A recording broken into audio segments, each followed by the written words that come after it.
In this lesson, we are going to look at how to change improper fractions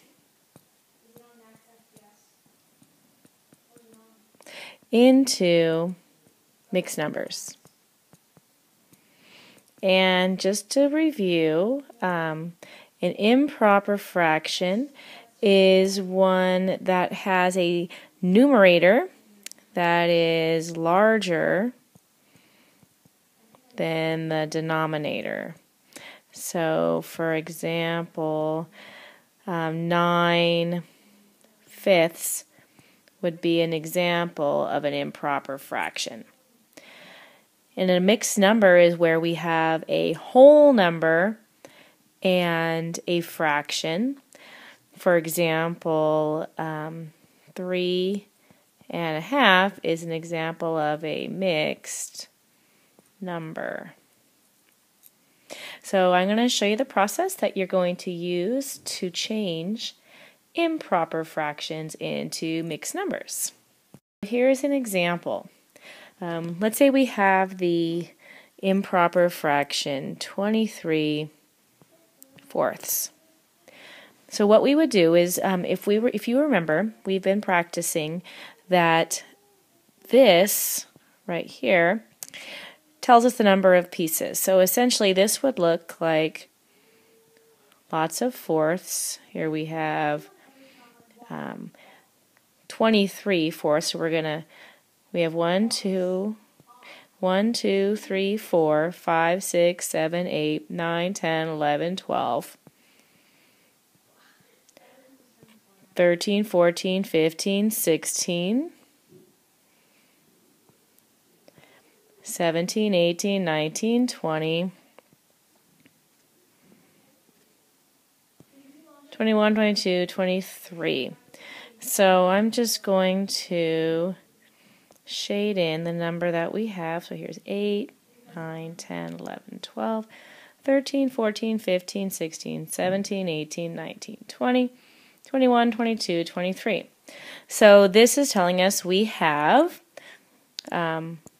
1, 2, 3, 4, 5 wholes, and then we have 3/4, because that's what portion we have here, what fraction we have left with not a full whole number.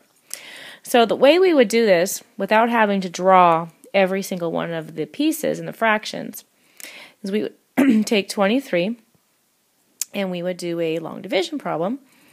So I would say 4 goes into 23 and it goes in 5 times, so that's how many whole numbers we have, how many whole, in this case like whole pizzas.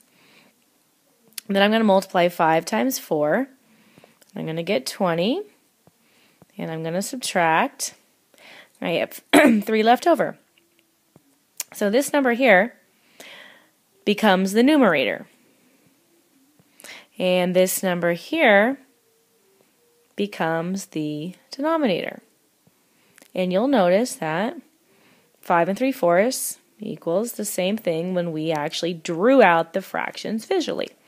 So both these strategies work, and sometimes you'll have a fraction where it's really difficult to draw, or there's a lot of pieces.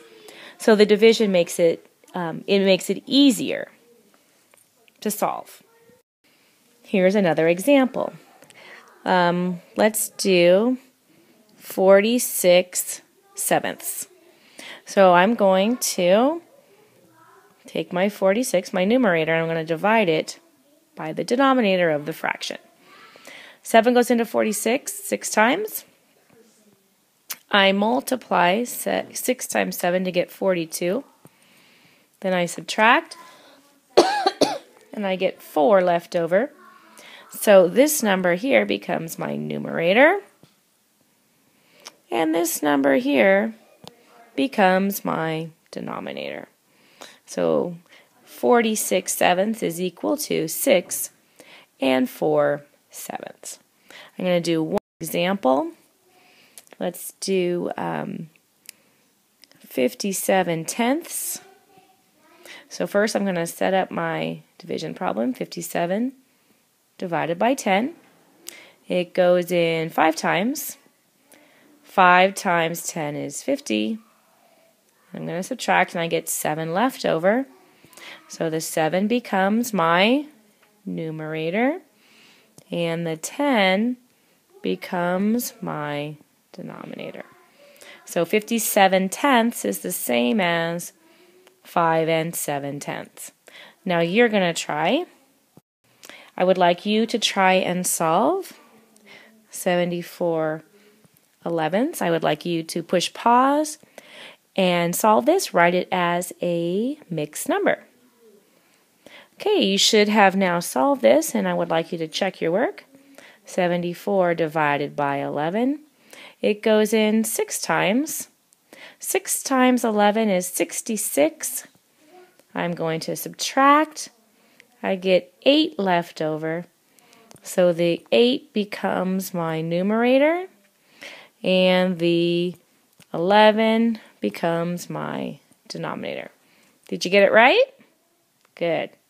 Okay, I'm going to have you try 45 halves. Go ahead and push pause and go ahead and push play when you're ready to check your work. Okay, so you should have practiced this now, and we're going to check it. So 45 divided by 2, and it goes in twice. We get 4. I'm going to bring down my 5. 2 goes into 5 twice. We get 2 times 2 is 4. I get 1 left over. And then my 1 here becomes my numerator, and my 2 becomes the denominator. So 45 halves is equal to 22 1/2 as a mixed number.